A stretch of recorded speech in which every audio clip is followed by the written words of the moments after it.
the staff hearing officer, and I'm going to open the staff hearing officer meeting for November 1st, 2023. First, we're going to start with preliminary matters. Any requests for continuances, withdrawals, postponements, or addition of X agenda items? And I do not have anything on that. So I'll move on to item B, announcements and appeals.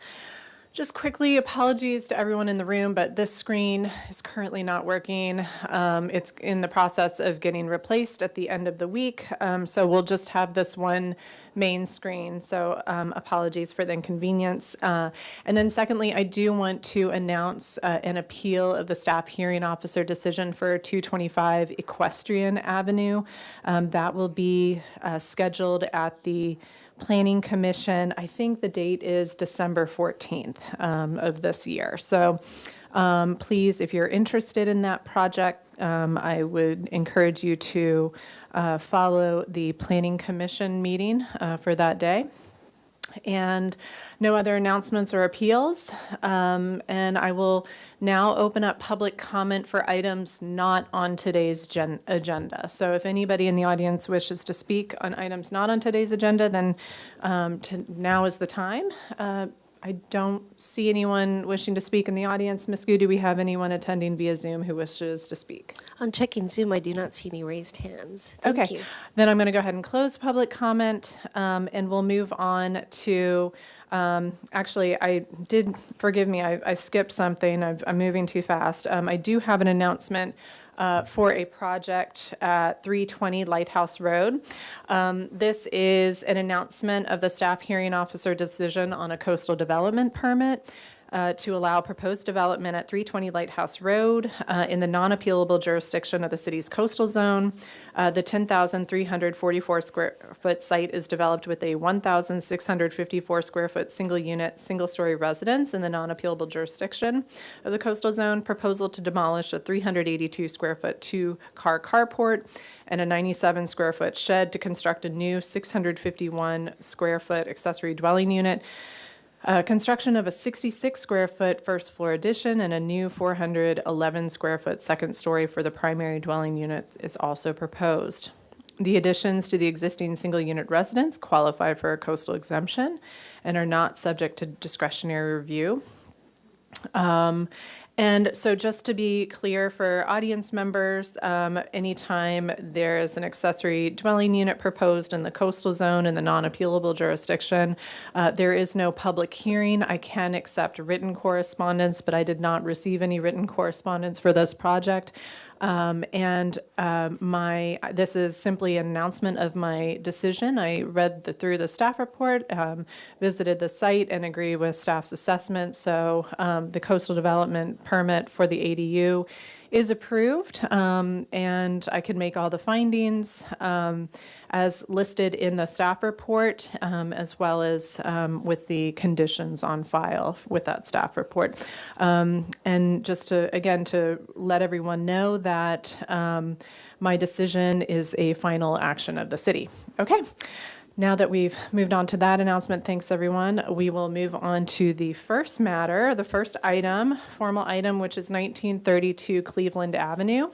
This is a proposal to construct a 443 square foot addition and a new 327 square foot basement to an existing 890 square foot single unit residence located on a 5,520 square foot lot in the Hillside Design District. The project includes a new roof deck above the existing detached garage and landscaping. The discretionary applications required at this hearing are for an open yard modification to allow the entire required 1,250 square foot open yard to be located in the front yard, a front setback modification to allow the proposed roof deck to encroach into the front setback, an interior setback modification to allow the proposed roof deck to encroach into the eastern interior setback, and lastly, a fence hedge height modification to allow the existing retaining wall fence and hedge located within 10 feet of the front property line to remain at 9 foot 4 inches in height. Staff has determined that the project qualifies for an exemption from further environmental review under Section 15301, existing facilities, under CEQA guidelines, Chapter 22.100.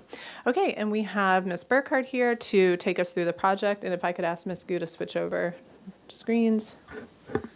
Perfect. Whenever you're ready, Ms. Burkhardt. All right. Thank you for that introduction, Ms. Kokinda. I'll just walk through the project quickly and then discuss the modifications requested. The site is located in the Hillside Design District. The slope is 25%. It moves upwards from the front to rear property lines generally. The front property line is located approximately 15 feet from the paved edge of the road. So when you're out there, it's a little deceiving as to where the front property line is. It's actually further back than you might think. And then the existing residence is pushed back along the rear property line and interior property line. And the existing garage is sort of doing the same thing at the front of the front property line and interior, same interior property line. And then there's an existing guardrail above the garage that's currently unpermitted. It's at the front and then along the side there where the stairs are. This is just showing that roof deck as currently exists. Along the interior setback there, or the interior property line, there is no guardrail, and it drops down as the site moves from the back to the front, so a little bit of a safety issue there. So here's the site. The proposed addition would go over here in the rear corner. This is the roof deck we are discussing, and then the fence in question. It's a retaining wall with a fence and hedge here that's over height. This just shows you some of the demo to the existing residence. The addition would be over here. Here's that roof deck again. It does, as the site slopes down towards the front property line, the rear of the deck kind of lines up with the slope of with the grade, more or less. So that's kind of how that's working there. This is a basement addition. The lot slopes side to side slightly as well. So there's room to tuck a basement down there. So roof plans. These are existing elevations of the residence. And proposed, you can see the addition would be over here, and this shows the side with the addition. Here's a rendering of the proposed project. And some sections, you can kind of get a feel for the slope of the lot. Just an aerial rendering of the proposed project. Some more renderings, the house. Here you see where the roof deck would come in as you're going up those front steps. It's a landscape plan. Some more renderings showing existing versus proposed. And then we have just some elevation drawings of the proposed garage. And with that, I will jump into discussion of the modifications. Staff is supportive of the open yard modification because the site is constrained by existing development. And really the only area suited for the addition is also where we would have room for the open yard outside the front yard. So with that addition, the entire front yard, open yard needs to be in the front yard. There's really no alternative, and staff is supportive of it being in the front yard. Staff is also supportive of the wall fence hedge height modification. They're stacked, so we measure them all together. It comes out to 9 feet 4 inches total. And our code allows us to make special consideration in instances where there is a retaining wall and also a need to buffer street noise. So in this case, the retaining wall is present, and the fence and hedge serve to buffer noise from the street, which is really important on this site when we consider that the only usable outdoor area is in the front yard. And furthermore, all the necessary sight lines relating to driveways and street corners would be maintained, and that's due to that front property line being 15 feet from the edge of the paved edge of the street. And additionally, for these types of requests, we rely heavily on SFDB's comments, that's Single Family Design Board, and they did provide positive comments about the aesthetic appropriateness of this wall fence hedge combination. As far as the front and interior setbacks, which would be required for the roof deck, staff is generally not supportive of roof decks such as this, especially when they're located less than 15 feet away from a property line where another residence is adjacent. So just to give you a little background on this situation, when the project first came in, we did tell the applicant we would not be supportive of these modifications. So they had removed the roof deck from the project. However, on June 6th of this year, the project went to SFDB for a concept review, just to get comments on that open yard and the wall and fence height. And there was some discussion by the board at that meeting that they would be supportive of a roof deck in this location. So the applicant added it back to the project. So after that, we returned to SFDB to get their comments on those modifications, and they again provided positive comments. They felt the aesthetic was appropriate, the location is appropriate in this case. They did make a recommendation to update the design aesthetic of the guardrail, just to show a little more exposed railing. And just in order to be consistent with our general position on these types of requests, we are not supportive of the modifications, but the SFDB found it to be appropriate. So with that, I'll hand it over to the applicant team to give their presentation of the project. Okay, thank you, Ms. Burkhardt. And if you could just introduce yourselves and speak into the mic, and you can walk me through your project and kind of the design decisions and kind of your rationale for these requests, and that would be super helpful. Thank you. Thank you. Mark Winke from... And I'm sorry, pardon my interruption. Do you mind turning your mic on? Just it's for the recording as well as audience members. No problem. Hi, this is Mark Winke and Kyle with Windware Design. Yeah,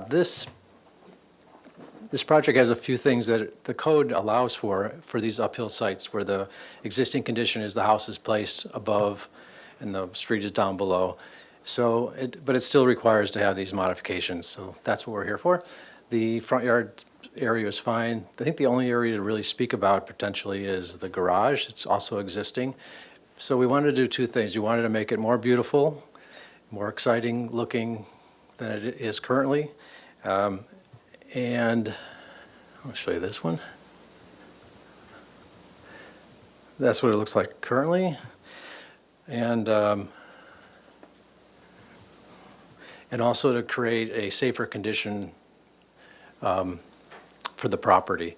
Some places, some garages have no access to the roof. This particular garage roof is flush in the back, so you can walk right out there from the rear property. The property right in front of the front door, that you can see on the left-hand side there. And where's that one that had both of them connected? Or show the before and after. Oh, it's in there somewhere. Keep going, I think. Okay.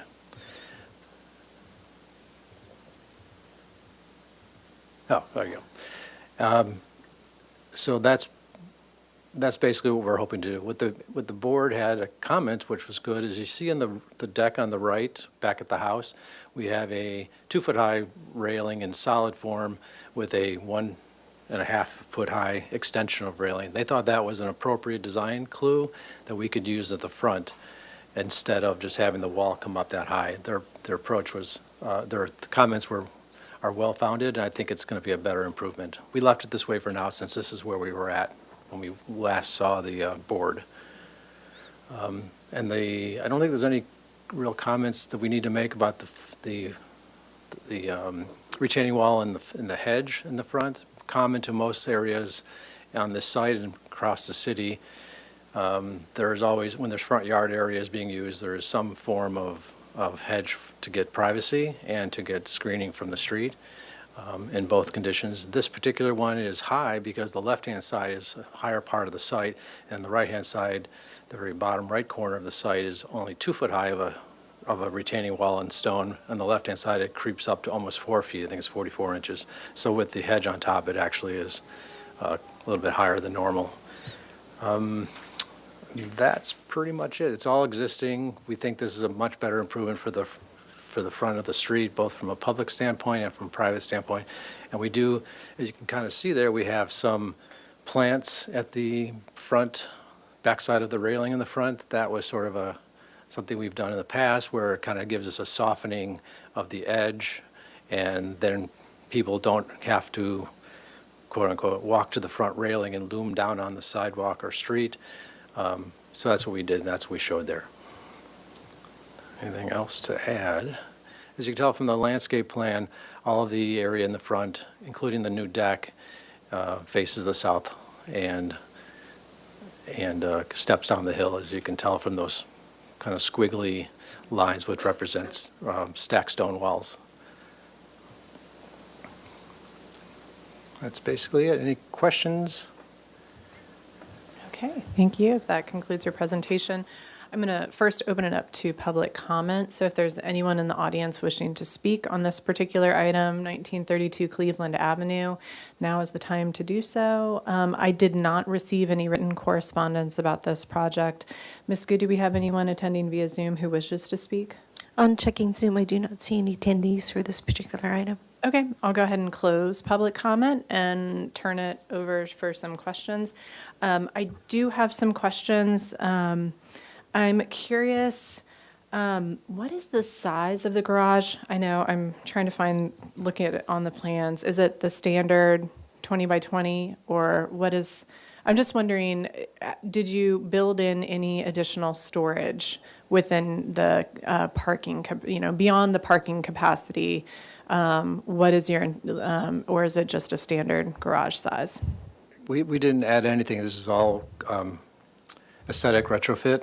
I think the only thing we can tell you is the interior is about a little less than 20 by 20 Okay. as is standard So for it's this age. non-conforming to Yeah. our parking standards, but still is considered a two Right. two parking spots. Okay.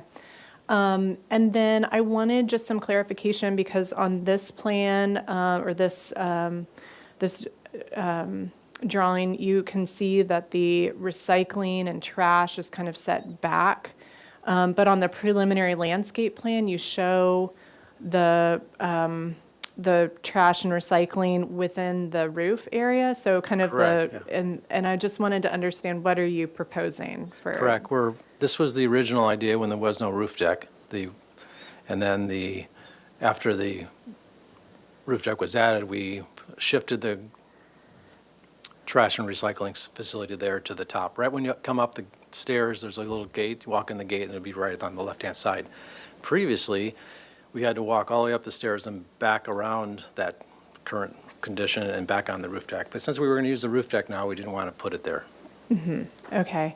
And then do you have any lighting proposed for the roof deck? I didn't see any, but I just wanted to be clear on that because I think about other nuisance issues and lighting being one that can bother people. Yeah, we have no lighting projected for anywhere.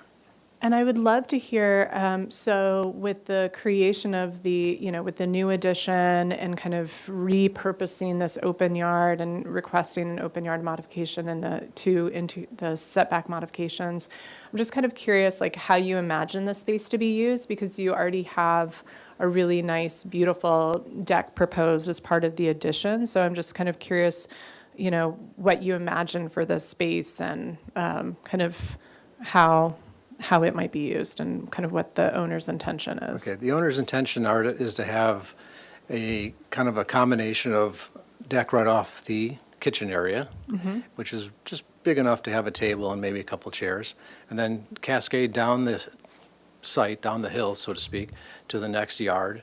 They currently have the 2 chairs on the left under the giant jacaranda tree already are existing as a place to hang out. They want to have that area sort of turn into this sort of play zone where they can sit there and their kids can kind of play all across the roof deck and across back to them. That's that part of it.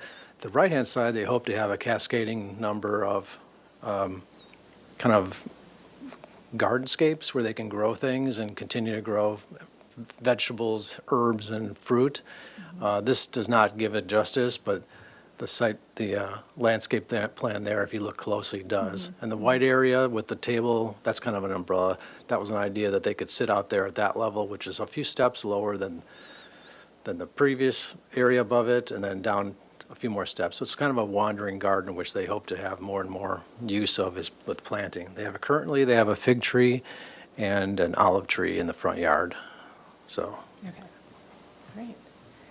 And I think, there was just one, I just noticed an error in the staff report. I was very confused why I think, just want to make sure that it gets corrected for the record. On page 3, it said the proposed interior setback is 6 feet 4 inches, but isn't it, wait, am I wrong on that?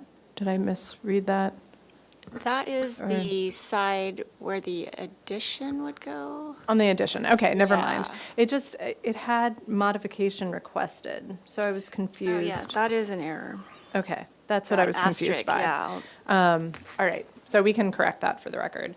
All right, so that's all my questions. Well, actually, Ms. Burkhardt, I do have a question for you. So after the Single-Family Design Board hearing, when there was kind of this conversation of being supportive of, kind of rethinking the roof deck, did staff discuss it again and kind of reassess supportability at all? Or was it just kind of, again, sticking with the initial input?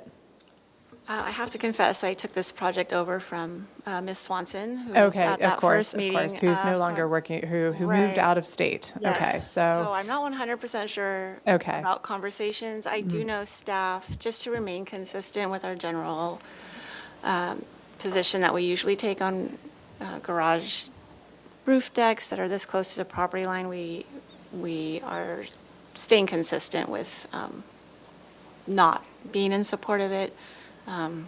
yes, okay. That's how, yeah. Okay, thank you for those answers. So, again, I read the staff report. I went out on site. I'm, familiar with the street. I do want to just acknowledge that this is a highly constrained lot in general, given the kind of the placement of the existing primary residence and trying to find some kind of conforming option for an addition that makes sense with the site. And you've got really interesting slopes and kind of topography that you're having to deal with. So I feel like overall it's a really beautiful design, and I feel like it's kind of very tastefully done, and recognizing that in order to accommodate the addition, because this is a really small house to start off with, in order to accommodate an addition, that's really taking over what would be the most appropriate place for an open yard, or where we would designate that. So to me, I'm 100% supportive of the open yard modification, as, again, it's really not going to, this is like a very typical experience up along Cleveland and in that neighborhood, where, again, the topography really kind of dictates the existing residences, and the topography really dictate kind of where people spend time and the whole purpose of open yard. So I agree with staff's assessment of the open yard modification and can support that. And I can also support the fence and hedge height modification, as, again, in an effort to create this open yard, you still want to have some level of privacy and kind of comfort. And so, again, there's just certain conditions along the street front, along Cleveland Ave that allow to have a little bit of a buffer zone, a little bit more privacy, a little bit more of a noise buffer. So I, again, agree with staff's assessment of the fence and hedge height modification and can support that, saying that it's, an appropriate, it's consistent with the purpose and intent of our zoning ordinance, and that it definitely is an necessary improvement or an appropriate improvement to the lot. In regards to the front and interior setback modifications, I think that it's, like, I just want to point out that staff have to take a different position. They're often kind of looking at things a little bit more conservatively. And when you come to a public hearing, I think it's easier for me to kind of be, to kind of take one opinion and then be able to do this assessment on site. And again, really walk around, understand what's going on, really considering the single-family design board's input, because there's kind of a communication between the design review boards and the land use boards, like the staff hearing officer, the planning commission. So it's not 100% clear if this was rediscussed after that you went to your single-family design board meeting where they did express support for this type of, for your requests. And I'm glad to see that you changed your project, because I think that it is, I think, an appropriate improvement to the lot to have both the interior and front setback modifications. My concerns, you can probably tell, I'm always thinking about nuisance. But the reason I can support one, the interior and front setback is that, again, this really, it's kind of similar thinking to what the SFDB, or the Single Family Design Board, said, is that, this really follows the pattern of development along Cleveland Avenue. And I mean, even your next door neighbor has a rooftop. I mean, it's almost like a fun place to sit and just chat with your neighbors, if anything. So to me, there's something really special about that, and to be able to continue that pattern makes sense, and again, is appropriate for this site. And I appreciate that you have, that it isn't the only place, that the design that you have, you've got right off, the addition supports outdoor access, which, I'm guessing that the majority, like, that's where most of the time is spent, because we tend to be lazy and we don't always go all the way over. Or, you kind of have a different purpose, that each kind of range of activity seems like an appropriate level of activity, and there's multiple spaces that can be supported. Similarly, I don't think it's going to be, I'm not as concerned about some of the things mentioned in the staff report, because on the other side of the street, given the topography and going downhill, that's everybody's front yards, and their views are on the other side of their home. So the noise nuisance, at least to the downhill neighbors, I'm not concerned about that, because it's not as extreme, and that's not where they're spending the majority of their time. And then, yes, as I mentioned, the interior setback to your adjacent neighbor, they have, the more or less the exact same setup. So I think that it's more about, can you be neighborly and not necessarily, just be respectful, which I don't think is there are land use considerations, and I do want to say that I'm going to condition my approvals of both the interior and front setback modification, that there shall be no trash or recycling stored on the roof deck. That's just to prevent nuisance, and, it sounds like you already have a design proposed, but I just want to really kind of get that in the books as part of my decision. And I'm happy to hear that there is no lighting proposed, permanent lighting. And, if I can certainly see there being lighting out there, but it's more just trying to think of shielding it, or, having it kind of temporary, or, something that's kind of turned off. And that's something you can continue to explore. But I think, again, if any lighting is proposed, it should not, there should be no lighting trespass on your neighbor's property, or across, like anything that would be going out and annoying the people across the street, your downhill neighbors on the other side of Cleveland. So, and then just to further clear, just note for the record that, that I can also say that, that staff has determined that this project qualifies for an exemption from further environmental review under section 15301, and that it complies with all the exceptions, none of the exceptions to the exemption under CEQA guidelines apply. So that is my decision. My decision is an appealable action. Anyone within the next 10 calendar days can appeal this decision. And I also want to say that any member of the Planning Commission could suspend my decision within that 10 calendar day period. But otherwise, I think you have a beautiful project, and I wish you well moving forward and going back to SFDB. Thank you so much. Thank you. Thank you. Okay, and I would like to, Ms. Gu, do you mind switching screens again? All right, so we're going to move on to the second item, formal item for today. We have 1231 Calle Cerrito. Let me just get my bearings here. This is a 2.08 acre site. It's currently developed with a 5,149 square foot, two-story single-unit residence and a 610 square foot garage. The project consists of a proposal to construct a 1,870 square foot detached accessory building comprised of 670 square foot single car garage and workshop at the ground floor, and a 1,196 square foot accessory dwelling unit above, with a 275 square foot covered deck at the first floor of the unit and a 71 square foot covered deck at the second floor. Additional site improvements include a new pool, spa, and associated patio area, a new driveway to serve the accessory dwelling unit, and hardscape and landscape improvements.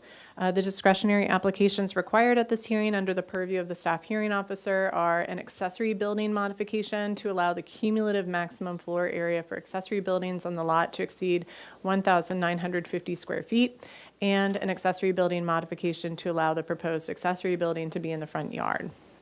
And then staff has determined that the project qualifies for an exemption from further environmental review under section 15303 of the California Environmental Quality Act guidelines and section, and basically I will just stop there. I don't need to read the rest of it. So just a clarification for process. So staff is going to do a presentation first. We have Ms. Plummer here. So first she'll give her presentation, and then I will invite the applicant to do their presentation. And then after those two presentations, I'll open up public comment. So if you want to take a seat and then, or if you, yeah, that's fine. I just want to make sure that it's, don't want to leave you hanging. Okay. All right. And then Ms. Gu, if you wouldn't mind switching over plans. And Ms. Plummer, whenever you're ready, please go ahead. Thank you, Ms. Skokinda. My name is Pilar Plummer, Associate Planner with the City of Santa Barbara Planning and Zoning Division. I'll be giving the staff presentation on this project. So we're looking at 1231 Calle Cerrito Alto. It's a 2.08 acre site, currently developed with a 5,149 square foot, two-story residence, which you can see here. There's also a 610 square foot garage. The project that's being proposed, as you read in the project description, there's a number of site improvements at pool area, hardscape alterations, but the primary element of the project is a new accessory building of 1,870 square feet. It's a detached building comprised of a 674 square foot garage with a workshop on the lower floor and a 1,196 square foot accessory dwelling unit above. There's some deck components to that building as well. So in order to move forward with that design and receive approvals by the Single Family Design Board, modifications are required. There's two modifications that apply to this project. One is an accessory building modification to exceed a cumulative total of 1,950 square feet of detached accessory building floor area. That also includes covered parking on the lot. So They are proposing to exceed 1,950 square feet, and that number applies to all lots that exceed 20,000 square feet of lot area. The other modification that's being requested is a front yard modification. Just based on how this site is currently configured, the majority of the site is in the front yard. The front yard is measured from the building, the primary residence building, so anything really in front of that is going to be in the front yard. So they're also requesting that. In terms of staff support, we are supportive of both requested modifications. In terms of the accessory building floor area request, it's a quite large site. Again, the lot is approximately 90,000 square feet, and again, the standard is any lot over 20,000 square feet is maxed out at 1950. But in this particular case, given the size of the lot, the overall size, bulk, and scale that's contributed with this building is dwarfed by the size of the lot. There's also a number of mature vegetation throughout the site that screens the building, and the design was positively reviewed by the Single Family Design Board at their previous hearing. This also gives you some context for the building. The property is very steeply sloped in certain areas. There's a 45% slope. And the Single Family Design Board specifically commented that it's well screened from the main cul-de-sac entrance off the driveway. And I think it's also important to note that you can see that the building, while it is 2 stories, is built into the topography. So a portion of the lower floor is going to be working with the topography, and therefore the size, bulk, and scale is less than you would have otherwise. Similarly, for the front yard request, just going back to the overall site, again, any new improvement really is going to, in this area, is going to be in the front yard. So while the accessory building is going to be in the front yard and proud of the primary residence, in terms of the overall design and how it fits into the site, the Single Family Design Board expressed support for it and thought that it worked well with the site and existing topography. And yes, there's also a number of existing mature trees, which you'll see here, that are proposed to be maintained, that are going to be screening that structure. That actually concludes my comments on this. I'll turn it over to the applicant if they want to include any additional items, maybe go through the design a little bit more in detail. Thank you. First, we do the, staff does their presentation and the applicant does their presentation, and then I'll open it up for public comment. So you can ask questions at that time and share your thoughts. Which way is north, south, east, and west on that picture? Sure, I know that the applicant can let us know. Thank you.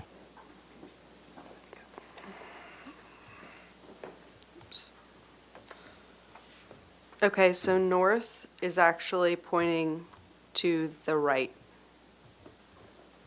This is north, according to this plan here. So when And I'm so sorry. This is, the staff hearing officer, so I have to facilitate and manage this meeting.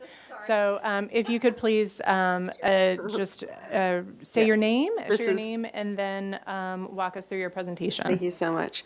Okay, so you only have 2 sheets on this, or a few sheets on, or is it the whole presentation? Okay. Okay, thanks. Thank you, Pilar. Sorry about that. My name is Liz Hughes, presenting for Tom Oxnard Architect. And thank you, Pilar, for your presentation. Actually, here is the survey, and you can see the north arrow pointing off to the right of the page to address the questions. So I just wanted to go through a couple of the existing photos of this site. This is the main residence and the existing 3-car garage. So that garage is already 610 square feet. And the accessory square footage that we're proposing to add to this project is for a garage and basement for the accessory dwelling unit. Photos here, which I'm going to zoom in on. This is actually the proposed project site. And the lot is very steeply sloped in the front yard. So there's this turnout that is actually there right now. So we're utilizing this turnout and also kind of this central area that has a little bit of clearing, as well as there's kind of a valley feature in the topography. So there's kind of a berm in front of where the ADU is located. So we wanted to be very sensitive about where we place this building on the site and work with the topography to minimize any visibility or impacts. And you can actually see here, this is the view from the cul-de-sac and the entry to the driveway, and the ADU is kind of behind this cluster of trees here. This is a view from where the ADU would be located down towards the street. So the proposed ADU is a two-story structure. We worked with staff initially to make sure that the lower level where the garage is considered a basement. And so we only have a one-car garage here and a workshop and mechanical room, stairs down for access to this, for access to the ADU from the interior here, because there are a lot of stairs on this sloped site. One of the reasons that we're providing this covered parking space is because there is such a long driveway on this property, and it is so far from the street, as well as being on the cul-de-sac, there isn't much available street parking. So we wanted to provide that for the ADU. Likewise, the main residence is far from this location, so we wanted to make sure it had its own parking area. As well as, you know, we like to have a basement below some of these areas to help push up some of the massing, rather than kind of sink this whole area into the basement level. We needed to find a way to kind of bring that above for natural lighting and access to the outdoors, which is why we created this small balcony area that's partially above that garage. So that essentially is the outdoor space for this unit, because there really isn't any available flat area on this site. So we're kind of creating that for this ADU here. And you can see here how the garage and the accessory square footage is completely buried. So in this section here, completely underneath the garage, the only area where that door is, or where you see that wall there, is where the garage door is. It's only 12 feet of exposed area for that lower level. So mechanical area, again, totally underneath. And then just a few 3D views to kind of give you a sense of how that's integrating with the hillside. These stairs kind of come up with the topography to get at that first floor here. And the idea, how we placed this building on the site, was so that, you know, we could have this path come down and kind of be able to walk into the first level of this residence from the upper level. So it does have a path connecting to the proposed landscape of the main pool deck that's also proposed as part of this project. And just the, oops, I keep pressing that button. Here's the elevation of that, where the we're showing where the garage door is. And actually this planter area that we're showing is where the existing topography is. So we're just kind of retaining that area and maintaining it so that it doesn't, you know, kind of steps up with the hillside rather than just being a flat wall on that area. And that concludes my presentation. Okay, thank you so much. Okay, now I'm going to open it up for public comment, and we have Mrs. Shapansky. Ms. Shapansky, whenever you're ready, if you don't mind, there's a little button, a green light will come on at the bottom of the mic. Got it. And again, it's for our recording, so thank you. I have a question. Is there any way I can give you some pictures? Yes, how do you have them? Do you have them printed? It might be, because we have to have it for public records, so I have no way to access that from your phone. So maybe we Do you have a camera we've got, that I could put a picture up on there? if that- you have one picture, we can do that. I might ask, Yeah, I really would like. Ms. Plummer, would you mind putting it in the middle? And if City TV is going to, yeah, or Ms. Gu, thank you. Oh, here, let me lighten the picture up, and maybe that'll elevate also. Yeah. You think? We'll get it on screen, and I'll take a look, and if it goes away, I'll look at it as soon as you put it up. Yeah, but I definitely want to highlight the existing house. Well, okay, so let me put it like that. And if we could ask City TV, we're getting this set up for you. Thank you, City TV. And then Ms. Gu will have to switch, or, yeah, sorry, lots of running around. Okay, I see, Perfect. all right. You can't really see my main point is that the existing house is not well cared for. So what you have is they put solar panels on the top, and the tile that's around it is an eyesore. So if, you know, from my opinion, the people that live there don't take care of their existing place. This is our view, which is directly off of our back deck. Their house is in between our view and the city. So that view alone is detrimental to the value of our property. Then, if I could get rid of that and. I think we should, if you want to share your thoughts, because I'm a little concerned about doing the back and forth. Oh, I won't do any more Okay, pictures. I'll send you, you tell me how to do the pictures, but. you can send them afterwards, or for sure. Yeah, yeah. Okay. So, yeah, I said that the existing structure is ill cared for. They have a big tree in the back of that existing structure, which has been growingly impeding on our view of the city. I've never said anything to them. Seriously, for the past 7 years, my husband's been in and out of the hospital, and I don't have a whole lot of time. So I apologize to the city, too, for my lack of professionalism. I'm otherwise occupied, and I didn't plan on being here today, but I'm kind of in shock with what they're planning. The other, can you get me back to a view of, on your thing, that has the view of the city, like the property with the city? The applicant wouldn't mind doing that, thank you. And you've got, I'm going to give you about 1 more minute for timing. Oh, I said I had 30 minutes. 2 minutes for public comment. Oh, well then, geez.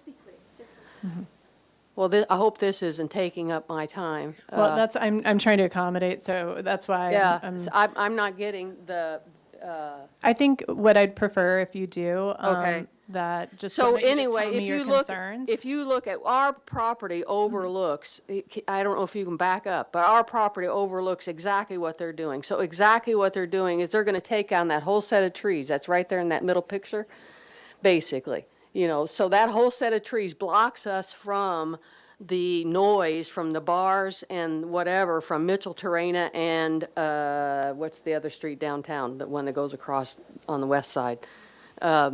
So what they're doing is going to take away the noise barrier and put in a structure, and that structure is going to have lights, number one, which they have lights. I wish I could put up my pictures, because the property, existing property, they have lights on all night.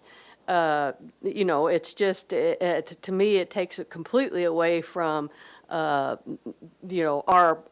view and our beauty of being able to see the night. So to me, this increases the lights, a huge difference. It decimates our view, which is going to just basically knock down all those trees, which are, what we now see, and which is also a noise barrier. And then, it's just, the value of our home is going to be enormously affected. Okay, thank you so much. I appreciate it. I'm going to go ahead. Ms. Gu, do we have anybody else attending via Zoom who wishes to speak? I'm checking Zoom. I do not see any other raised hands. Thank you. Okay. All right. So I'm going to go ahead and close public comment and then go back to the applicant and staff to ask questions.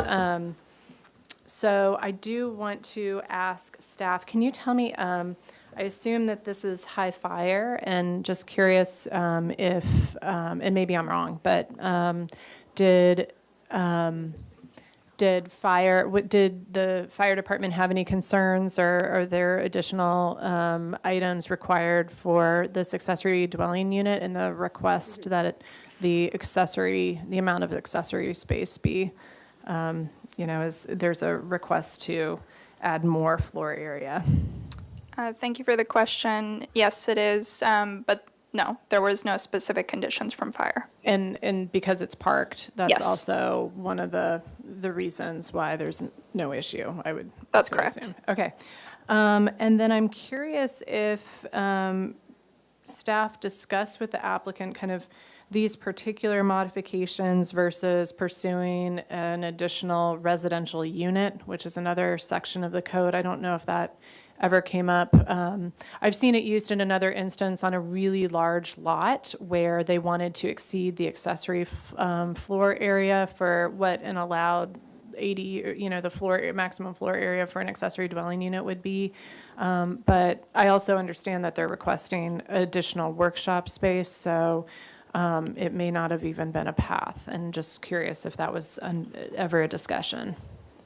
Thank you for the question. No, that wasn't discussed with them. Okay. And this might take a moment. I'm sorry, I'm putting you on the spot, Ms. Plummer. So for the RS1A, to create a new lot, do you know what kind of requirement would be for how many square feet would be required for that? Thank you. Do you wanna look that up off or- the top or of my like, head, no. I can look it up, If you though. look it up, I'm going to ask questions to the applicant, Ms. Hughes. Just curious, in terms of some of the, what the neighbor brought up, I'm just curious about kind of what your intention is for, some of the tree removal that's required, or kind of like what your landscape plan is to buffer, and kind of what your intentions are there. That would be helpful if you could walk me through. Yeah, let me go to the landscape plan here. So the area that we are proposing the development is actually an area with a little bit less trees than the rest of the site. It's very heavily vegetated. But you can also see here this large grouping of trees that's not being removed. The trees in the background not being removed, all of these other trees. So I believe it may be 3 or 4 trees that we're removing as part of this application. So here's the landscape plan. We are proposing some additional landscaping around primarily the upper deck area, which is next to the main residence. The proposed trees or vegetation around the ADU is mostly lower shrubs and ground cover. And then you can see here that 24-inch oak and this other oak that we're maintaining. And then this may be the large tree that she was referencing, a very large oak here that will be remaining, and we're kind of keeping as like a feature element where there's like a little seating area underneath it. So all of these oaks around the ADU are existing to remain. And then, let me see if I have it. This is kind of a little bit older of a plan, so. I'll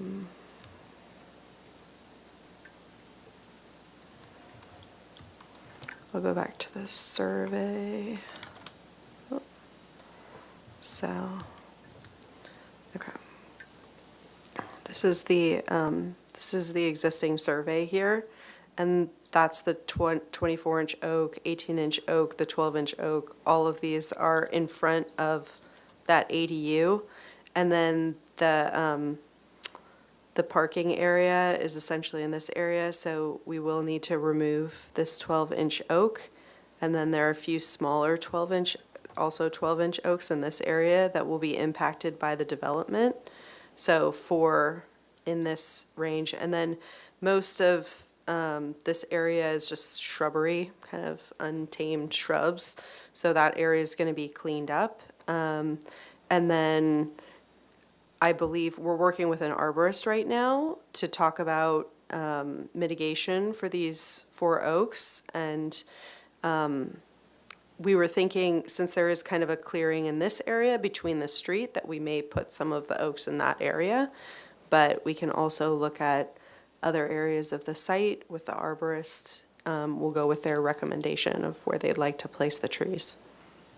And Ms. Plummer, if you could just confirm the replacement of the oaks as part of the mitigation for a CEQA exemption, or as part of a CEQA exemption, have you required this applicant to include additional plantings for the removal of the Yes, and oaks? that was also requested by the Single Family Design Board for return. And then to answer your question, so this project wouldn't qualify for a lot split to create a new lot based on the slope for the RS1A because it exceeds 30%. The minimum lot area required is 3 acres, and this current lot is 2.08. Okay, all right, that's helpful, thank you. I appreciate looking up on the spot. Thank you for that. It's good to know. And then, let's see, just. Can I go? No, I'm so sorry. It's my turn to speak, and just for keeping order,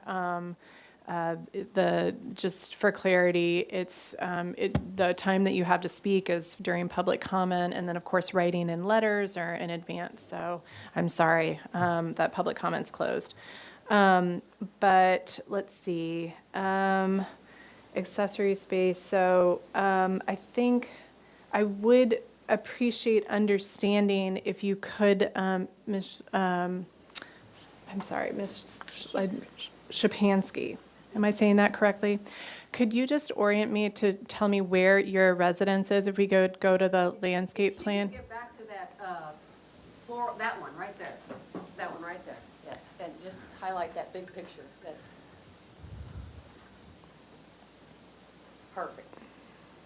So, see the Hilda Ray Park? Uh-huh. Okay, we are right next door. That's our This property. To- Right there, one? yes. Okay. So That one. our view looks out over their property, and so their roof is all that we see, basically, you know, and it's in a mess. I mean, it's. Okay, I just wanted to And then orient. where are they putting this unit? They're between the It's- 5 and the 9? Yeah, down here. Okay. All right, so I'm going to, thank you for, I just wanted to orient myself so I understood kind of where you were coming from, view-wise. So, okay. So, let me see if there's anything else. The night light. Hang on, just hang on. This is my time. So I do want to just go, I think, let's see.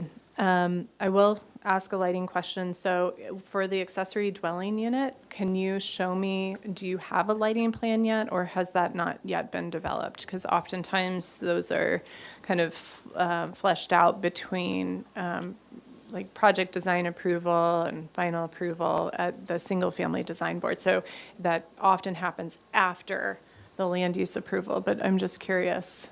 Yeah, it's not on these plans. We do have it on the drawings now, but we would have some lighting at the garage and probably some step lights to get up to the main level, but these would be sconce with directed downlight.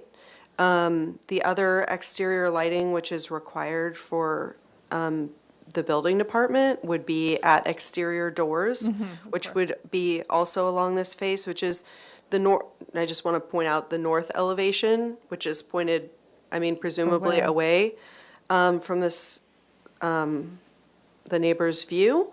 And also on particularly the upper, on all levels, there is an overhang. So any light that's cast will also be diminished by the overhang as well. And there is no lighting proposed on any of the other sides of the residence because most of that is either buried within the topography or there are no other doors on any other sides because there just really isn't access from any of those sides of the building, so there isn't any lighting.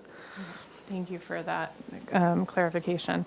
Okay, so I just want to clarify that I've read the staff report, familiar with the site, and I also just want to be really clear about what my purview is. And so I have a very limited purview in this case that I'm looking at 2 requests before me today for the accessory square footage modification and the accessory building location modification, which is in the front yard. I just want to point out that some of the things that Ms. Shapansky, that you mentioned, the solar panels, the existing residence, the tile on the existing residence, that is all outside of my purview. So I have that's like, this hearing has no bearing. I have no way to, like, that's completely outside of what I'm able to review. So I just want to be really clear about that. Hang on. I do want to, this is public comments closed, but I just want to clarify so that it's clear for, at least that I hope to explain that that's outside of my realm and I have to stay within kind of tight boundaries. And that's the case for all boards and commissions, that we have a very strict purview, and if we start to go outside of that, then it's overreach. So I just want to call that out. But I can at least say that I think the things that are well-founded tend to be the lighting. I find that can be particular nuisance, but as the applicants pointed out here, a lot of the lighting, the doors where the building code specifically requires lighting is on the north-facing side, so away from the property, so that's buffered. I would just say that, yes, the condition-wise, that all the exterior lighting needs to be sconced and kind of downward facing so that it isn't, again, just a light trespass. But it sounds like that's going to be the case anyway in your plans. And the single-family design board will be reviewing the aesthetics of that and the appropriateness of that, but I could add that as a condition. But otherwise, I'm supportive of the accessory square footage modification related to the maximum accessory floor area. It does meet the general intent and purpose of the municipal code. This is a really large lot, and it is constrained given the severe slope, the 45% slope, and just recognizing that it does exceed the amount of space, but given the size of the lot, it can support the development. And I think that you've been conscious of trying to I agree with the single-family design board's assessment that, you've been conscious of how this particular,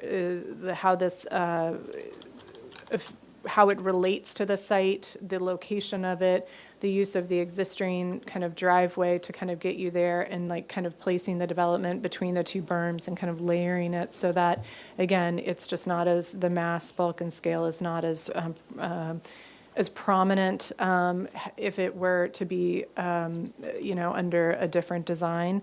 And then I can also say that I support the location of it, given again, all the constraints of this particular property and agree with staff's assessment as described in the staff report. As I mentioned, I will condition the property that there be downward-facing lights on the exterior and that it's sconced as you described. So we'll add that as a condition of my approval of these two things. And hopefully, again, that could address any particular concern that neighbors have. Just one other thing that I want to point out, that we don't protect private views. That's really an issue between neighbors.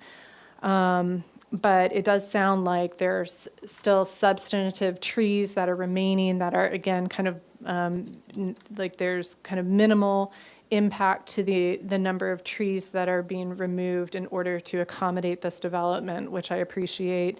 And I think that, is there anything else that I want to say?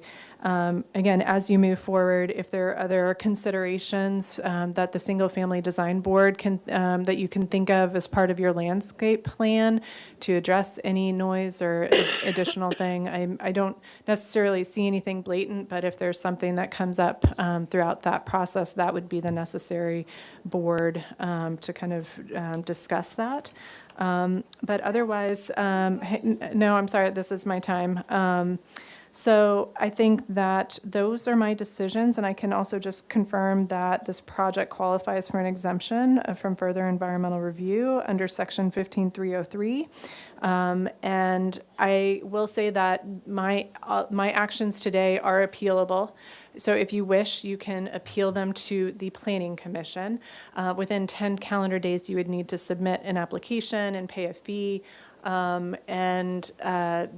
I will also say within the 10 calendar day period, my decision, any member of the Planning Commission could suspend my decision if they see fit, if they disagree, or if they want to have further discussion. Ms. Gu, do you mind switching screens and just, I'm going to put this up if there's information about how to file an appeal. But ultimately, that